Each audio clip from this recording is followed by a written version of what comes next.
मोदींच्या हेलिपॅडसाठी जिल्हा नियोजन पैसे असं महाराष्ट्राच्या देशाच्या इतिहासात पहिलं असेल. हा भ्रष्टाचार खरं तर आमचं विरोधक म्हणून आमचा हा आरोप नाही आहे. तर आपण पत्रकार मित्र सुद्धा आहात, त्यांनी सुद्धा याची चौकशी केली पाहिजे आणि हे आमचे आरोप खरे असतील तर तुम्ही पण त्या आरोपाच्या पाठीशी कोण आहे याचा आम्ही तर आमचे आरोप कमी करतोय, आमच्याकडे पुरावे आहेत. दोस्तों, राणे परिवार पे भ्रष्टाचार का गहरा बादल अब छाने वाला है। जी हाँ दोस्तों, मैं आपको बता दूं कि जिस तरह से मुसलमानों पे और मस्जिदों पे ये भड़काऊ भाषण देते हैं, ये इन्हें लगता है कि इनका कुछ होने नहीं वाला, लेकिन अभी भ्रष्टाचार के गंभीर आरोप इन पे लगे। अस्सलाम वालेकुम दोस्तों, मैं अब्दुल रहीम खान, आप देख रहे हैं खिलाफत टाइम्स। जी हाँ दोस्तों, जिस तरह से राजकोट किले में छत्रपति शिवाजी महाराज का पुतला ढह गया था, उस ढहने की वजह से कई आरोप लगे थे भ्रष्टाचार के, लेकिन अब ये आरोप सिद्ध होते दिखाई दे रहे हैं। वैभव नाइक ने ये आरोप उठाए हैं। इलेक्शन में इन्होंने जो पैसा खर्च किया, इस पुतले का ही पैसा था। ये पैसा जिला नियोजन समिति की तरफ से किया गया था। इलेक्शन में ये पैसा खर्च किया गया था जो कि जिला नियोजन समिति का था। जब मोदी के दौरे के समय ये पैसा लगा था, ऐसा सवाल किया। आपको याद होगा दोस्तों, जिस तरह से छत्रपति शिवाजी महाराज का पुतला गिरा था, उस वजह से उसमें का जो सारा मटेरियल था, किस टाइप का था, किस क्वालिटी का था, कैसा यूज़ किया गया था, ये आपको समझ में आया होगा। इसी के चलते ये भ्रष्टाचार का आरोप राणे फैमिली पे अब लगा है और मुझे लगता है कि अब ये भ्रष्टाचार का आरोप उन्हें कहाँ तक ले जाता है ये देखना है। और मैं आपको ये भी बता दूं कि जिस तरह से मुसलमानों पे और मस्जिद पे ये राजनीति करते हैं, इन्हें लगता है कि मुसलमानों पे और मस्जिदों पे, इस्लाम पे ये चुनाव जीत जाएंगे, लेकिन मैं आपको बता दूं अगर इस चुनाव हारते हैं तो ये सलाखों के पीछे होंगे दोस्तों।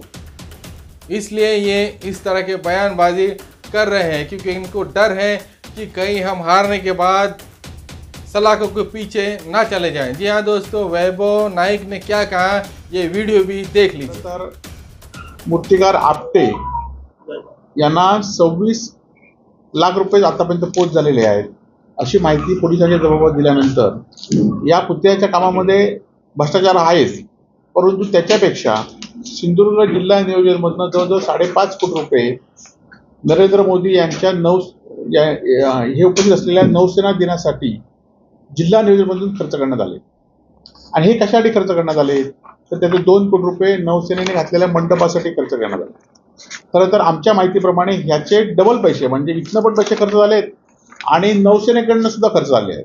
कारण आता ज्याप्रमाणे नौसेना कुठल्याच विषयावर काही बोलत नाही आहे, म्हणजे की पुतळ्याचा सुद्धा खर्च जर आम्ही 22 लाख रुपये 26 लाख रुपये आमचा आरोप आहे, तर नौसेनेने स्पष्टीकरण केलं पाहिजे की आम्ही एवढे पैसे दिले. तसंच आता हे 5.5 कोटी रुपये नौसेनेच्या कार्यक्रमासाठी जिल्हा नियोजनमधून खर्च करण्यात आलेले आहेत आणि आमचं असं म्हणणं आहे की हे 5.5 कोटी रुपये नौसेनेने आपल्या कार्यक्रमासाठी, कारण प्रत्येक नौसेनेचा कार्यक्रम असतो ते प्रत्येक ठिकाणी सेनेचा कार्यक्रम असतो तर सेनाच खर्च करते, परंतु या ठिकाणी हे 5.5 कोटी रुपये चा मोठ्या प्रमाणात भ्रष्टाचार झालेला आहे.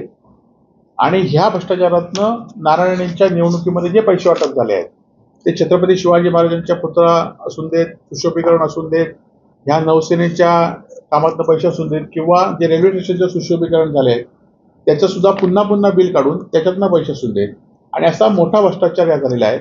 आणि हा भ्रष्टाचार खरं तर आमचं विरोधक म्हणून आमचा हा आरोप नाही आहे. तर आपण पत्रकार मित्र सुद्धा आहात, त्यांनी सुद्धा याची चौकशी केली पाहिजे आणि हे आमचे आरोप खरे असतील तर तुम्ही पण त्या आरोपाच्या पाठीशी कोण आहे याचा आम्ही तर आमचे आरोप कमी करतोय, आमच्याकडे पुरावे आहेत, परंतु आम्ही विरोधक म्हणून आरोप करत नाहीत. कारण आपण आरोप केल्यानंतर गेल्या महिन्याभरामध्ये अनेक आरोप झाल्यानंतर पालकमंत्री असून देत, सत्ताधारी असून यांनी ब्र शब्द सुद्धा काढला नाही. उलट आम्ही आरोप करतो म्हणून ह्या पुतळ्याच्या पाडण्यामध्ये आम्हीच आहोत असे उलटे आमचे आरोप करण्यात आले. 5-6 दिवसात पुरावे देतो म्हणून सांगितले. ते पुरावे देणारे कुठे गेलेत? की लोकांचं लक्ष भ्रष्टाचाराकडनं दुसरीकडे वळण्यासाठी हे आरोप केले होते की काय, हा आमचा प्रश्न आहे.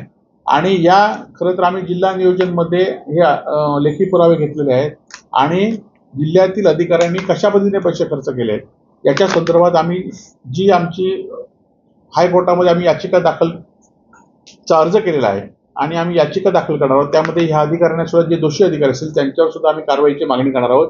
त्यामुळे आता या पुढच्या काळामध्ये अधिकाऱ्यांनी आणि सत्ताधाऱ्यांनी पालकमंत्र्यांनी जो अंदाधुंद कारभार केला आहे याचा पर्दाफाश आता हळूहळू होऊ लागला आहे आणि त्यातनंच निवडणुकीला पैसे वाटप करण्याचं काम या ठिकाणी करत आहेत. आणि जिल्हा नियोजनच्या पैशाची आणि एवढंच नव्हे तर आज आपण बघितलं असेल की मोदींच्या हेलिकॉप्टरसाठी जिल्हा नियोजनमधून पैसे असं महाराष्ट्राच्या देशाच्या इतिहासात पहिलं असेल. मोदींच्या गाडीमध्ये हेलिकॉप्टरमध्ये पेट्रोल भरण्यासाठी जिल्हा नियोजनचे पैसे, मोदींच्या हेलिकॉप्टरमध्ये डिझेलला पैसे नाही, मोदींकडे नाही आहेत. असं पहिल्यांदाच आहे की हे लेखी पत्र दिले त्यांनी, मोदींच्या हेलिकॉप्टरमध्ये डिझेल भरण्यासाठी जिल्हा नियोजनमधून पैसे दिले, जिल्हा नियोजनचं. या संदर्भात